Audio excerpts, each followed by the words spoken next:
আমি আপনাদেরকে স্বাগত জানাচ্ছি ডিএমপি মিডিয়া সেন্টারে একটি গুরুত্বপূর্ণ বিষয়ে ব্রিফ করার জন্য। আমার সঙ্গে উপস্থিত আছেন আমার জয়েন্ট কমিশনার সাইবার দক্ষিণের ডিসি এডিসি সাইবার।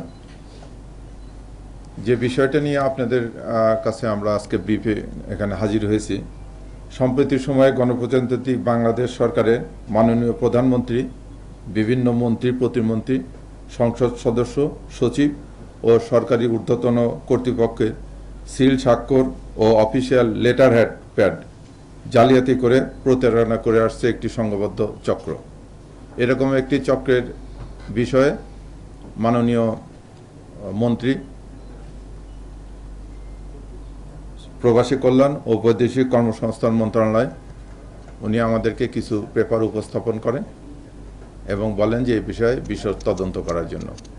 ডিবি সাইবারের দক্ষিণ টিম এই বিষয়ে তদন্ত করিয়া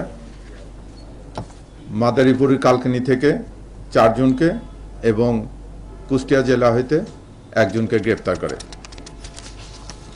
প্রাথমিক তদন্তে জানা যায় যে উক্ত ব্যক্তিরা প্রবাসী কল্যাণ মন্ত্রী মহোদয়কে একজন চাকরিচ্যুত কর্মচারীর চাকরি ফিরিয়ে দেওয়ার ব্যাপারে একটি চিঠি পাঠান। সেই চিঠিতে মাননীয় প্রধানমন্ত্রী, 4 জন মন্ত্রী, 2 জন যুগ্ম সচিব সবার স্বাক্ষর আছে এবং এই চিঠিটি পাঠিয়ে ওনারাই আবার একজনকে দিয়ে মাননীয় প্রধানমন্ত্রীর প্রোটোকল অফিসার উজ্জ্বলের ছবি সম্বলিত একটি হোয়াটসঅ্যাপ থেকে ফোন করে সচিব মহোদয়কে তাগাদা দেন যে অতি সত্বর যেন তাকে নিয়োগ প্রদান করা হয়। এই বিষয়টি সচিব মহোদয়ের সন্দেহ হলে সচিব মহোদয় তাৎক্ষণিকভাবে এই চিঠিগুলো নিয়ে মন্ত্রী মহোদয়কে দেন। মন্ত্রী মহোদয় তারপরে আমাদেরকে জানালে আমরা এটা তদন্ত করে দেখি যে এর সঙ্গে জনৈক ফারুক হোসেন নামে একজন ইঞ্জিনিয়ার জড়িত। উনি বৈদেশিক কর্মসংস্থান মন্ত্রণালয়ের একটা প্রকল্পে চাকরি করতেন 2005 সাল থেকে 2013 সাল পর্যন্ত। 2013 সালে একটি দুর্নীতির দায়ে তার চাকরি চলে যায়। দীর্ঘদিন তিনি চাকরিচ্যুত থাকা অবস্থায় এই গণতান্ত্রিক সরকার ক্ষমতায় আসার পরে উনি ওনার চাকরি ফিরিয়ে পাওয়ার জন্য এই প্রতারণায় আশ্রয় নিয়ে সেই প্রতারণায় আশ্রয়ের ক্ষেত্রে উনি প্রধানমন্ত্রীর কার্যালয়ের সিল ব্যবহার করেন, প্যাড ব্যবহার করেন, 4 জন মন্ত্রীর নাম ব্যবহার করেন করে একটা চিঠি পাঠান। এছাড়া উনি বৈদেশিক কর্মসংস্থান মন্ত্রণালয়ে আরেকটি চিঠি পাঠান যেখানে মালদোভাতে জনশক্তি রপ্তানির বিষয়ে একটা ভুয়া কোম্পানিকে অগ্রাধিকার দেওয়ার জন্য উনি একটা অনুরোধপত্র পাঠান। তা আমরা তাদেরকে গ্রেপ্তার করি। তাদের নিকট থেকে মাননীয় প্রধানমন্ত্রী, প্রতিমন্ত্রী, সংসদ সদস্য ও উচ্চপদস্থ ব্যক্তিবর্গের এবং স্বাক্ষর সম্বলিত 41টি সিল উদ্ধার করি।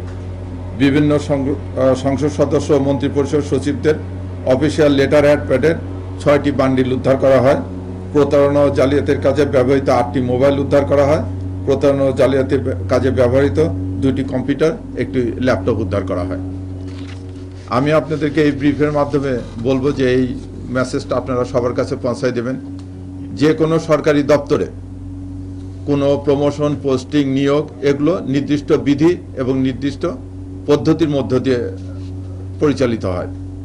কেউ যেন এই পদ্ধতি ব্রেক আপ করে এরকম প্রতারণার ফাঁদে না পড়ে, কারণ প্রতারিত হলে এটা এক পর্যায়ে না এক পর্যায়ে এসে ধরা পড়বে। তা আপনারা এই বিষয়টি প্রচার করবেন ব্যাপকভাবে, কেউ যেন আমরা এরকম প্রতারণার ফাঁদে আর না পড়ি। ধন্যবাদ সবাইকে।